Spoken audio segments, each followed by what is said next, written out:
What up, YouTube Digital? Trying to do this fast. I got some furniture coming on its way. Financed, of course. I reran the numbers because HBR Media sent a response, and I understand his point. He's upset because of that financing money. It's actually $1,300. When I did it last night, I didn't purposely go through and figure out all the taxes and everything else. And I went out and looked at the receipt and everything, figured out 7% tax. You're paying at 35. You're financing 35, not 4,000. So anywho, if you had good credit or decent credit, you're gonna get about 12% APR for that used car. That's $677 over 3 years. You could pay that off in a year, and you'd be in the $200 or $300 range in financing. Even at 22%, it's only $1,300 for 3 years. It's $400 a year. If you're able to have 4,000 down, you're able to pay it off faster. If you don't pay it off faster, that's your own fucking problem. But even if you don't, my wife and I went over the 11 cars that we owned in the last 11 years that we've been married, and all those 11 have been sub $5,000 cars, and none of them. Oh, here's one thing on that Jetta. When we get it up to 100,000, we're gonna sell it. So essentially, we're gonna own that car for $8,300. Okay, and we're gonna keep it to 100,000 and sell it. That's gonna be about 4.5 years. Okay, so.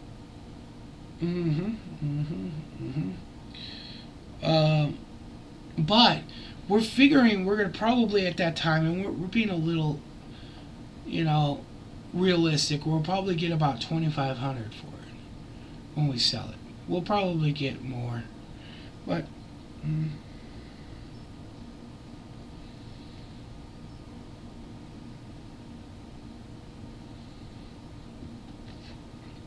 that will bring our cost of ownership down to 96 with interest. You can't look at interest and say, oh my God, that's the evil. You got to look at interest as the cost of doing better. That's what it is. It's the cost of doing business, it's the cost of doing better, it's the cost of living, it's the cost of whatever. You got to look at it to see if it's worth it. In this type of scenario, it's more than worth it. My wife's Neon, which was one of the best cars that we had in these 11 cars, that one fix was over $800 for the cooling system. There's the interest right there. One mechanic shop trip, $849. There's the interest right there. And every one of those 11 cars, including the one out in the driveway right now that I bought 4,900. I've already put $2,000 into it, and I'm looking to put almost close to another $2,000 into it to fix the motor. And it was a California-owned vehicle. It was California maintenance and everything else. Had good compression, and I think I finally figured out what happened. And it has to do with the previous incident of why there's a different oil pan on it and why there's Felpro gaskets on that oil pan that wasn't like that from stock. And there's a big gouge in the cross member below it, and there's tons of gravel that was sitting on top of the gas tank. My guess is they hit a rock, and something happened at that point. I didn't know that. Life's a bitch. When it's fixed, everything in that engine compartment will be brand new. So I'm not, money-wise, it's not worth it. I should get rid of it somehow. But I have some attachment to it because I'm into mini trucks, so I'll keep it because I plan on cutting the shit out of it. So, anyhow, such is life. But out of all the 11 vehicles, including the Ford Escort that lasted 1 week and kissed $1,200 down the drain, all of the vehicles cost at least what we paid for them in repairs during the short time that we owned them. And all of them ended with catastrophic failures, except for the Neon and one other car, my Mazda, which I traded for the 4Runner. Mazda, my last mini truck. It actually ran awesome, but we needed a bigger vehicle. And I thought 4Runner. Toyota let me down, but idiot. And we refigured all these numbers, everything. Not one of those cars, including the Neon, the cost of ownership would be anywhere close to what this Jetta will be. All of the cars, we ended up putting more money into repairs to keep them going from 1 year to 2 year range. All of them ended up catastrophic failures, which would have cost at least $1,500 or more to get going again.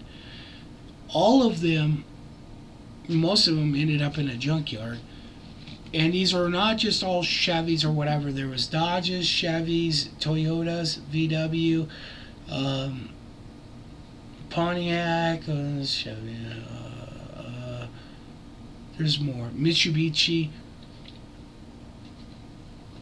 But anyhow, all the cost of ownerships were way through the roof. Right now, my truck is about $700 a month because I've only had it for 1 year.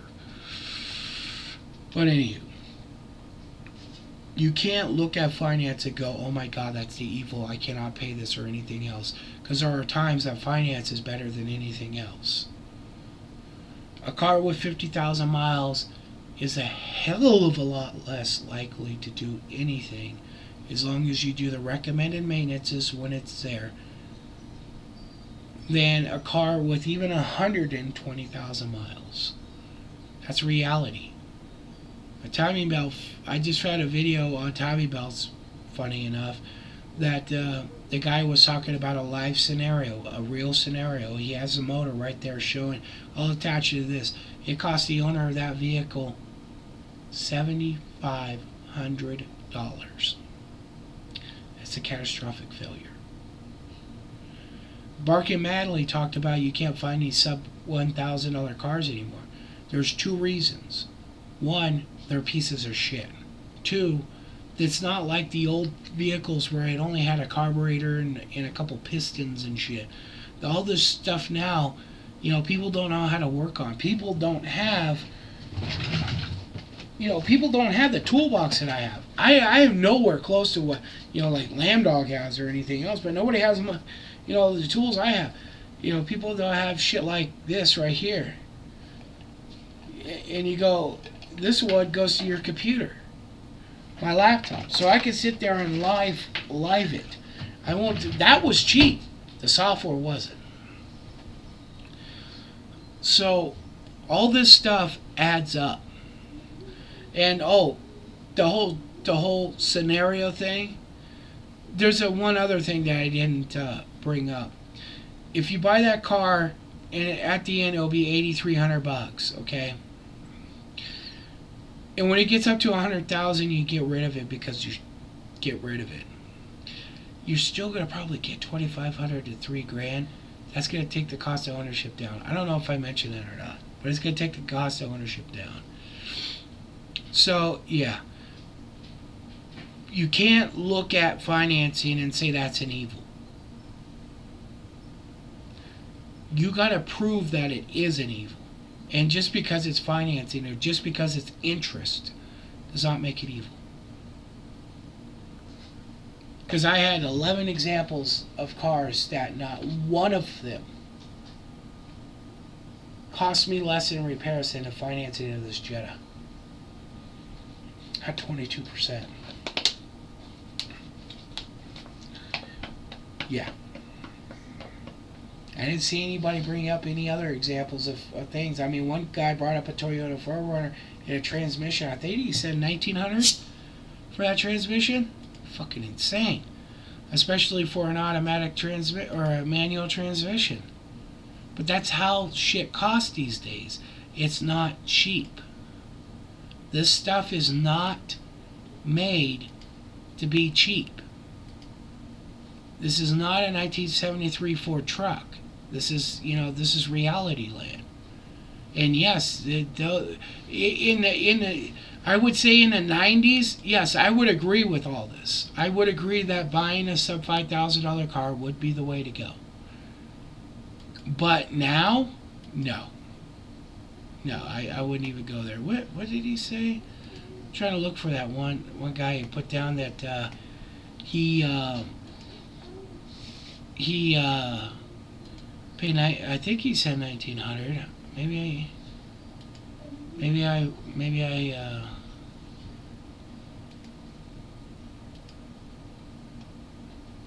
Was it 1,900? Maybe I was smoking dope.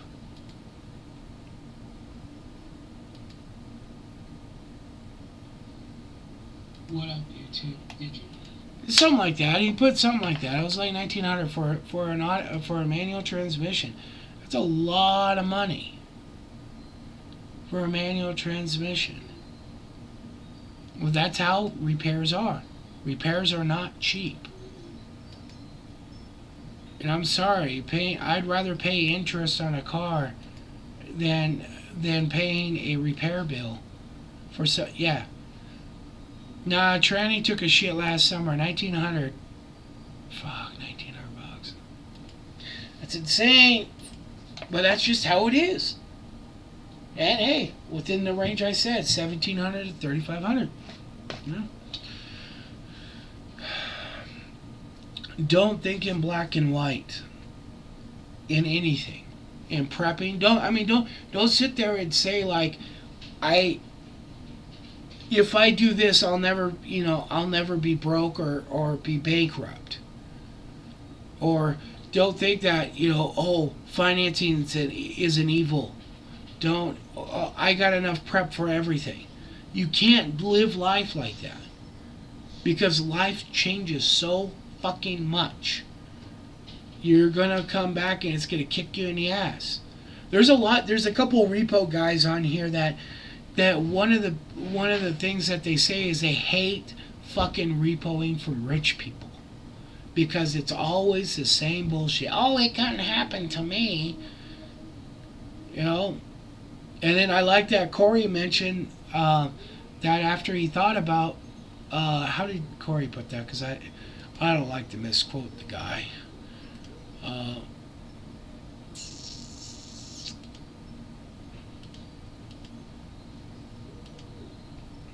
Yeah, man. The more that I thought about it, I was coming across several people in my head who are pretty financially responsible, who are fucked up financial situations, and they were unavoidable. Hard to read with this light pointed at me. And that's how it is. When I sat there in that bankruptcy room, I don't know if I talked about that. When I sat there was only a few people that just overspent. Those people don't have to file anymore. They don't. There's no point. There's always somebody who will give them a loan, so there's no point in filing.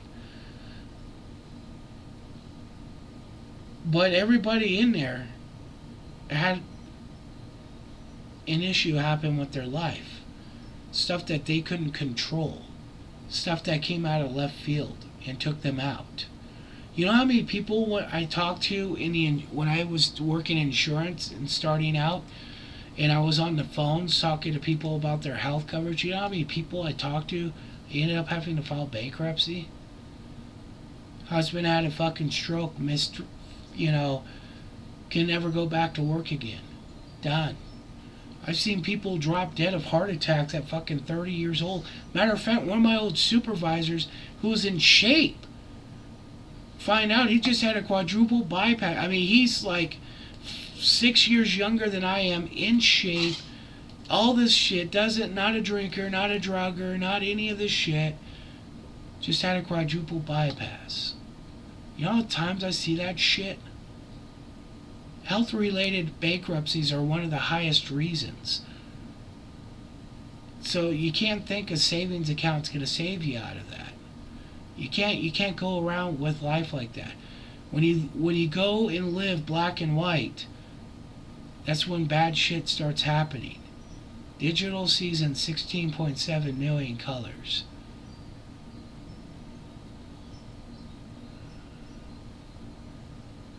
And this is why I'm in the position I am now at work.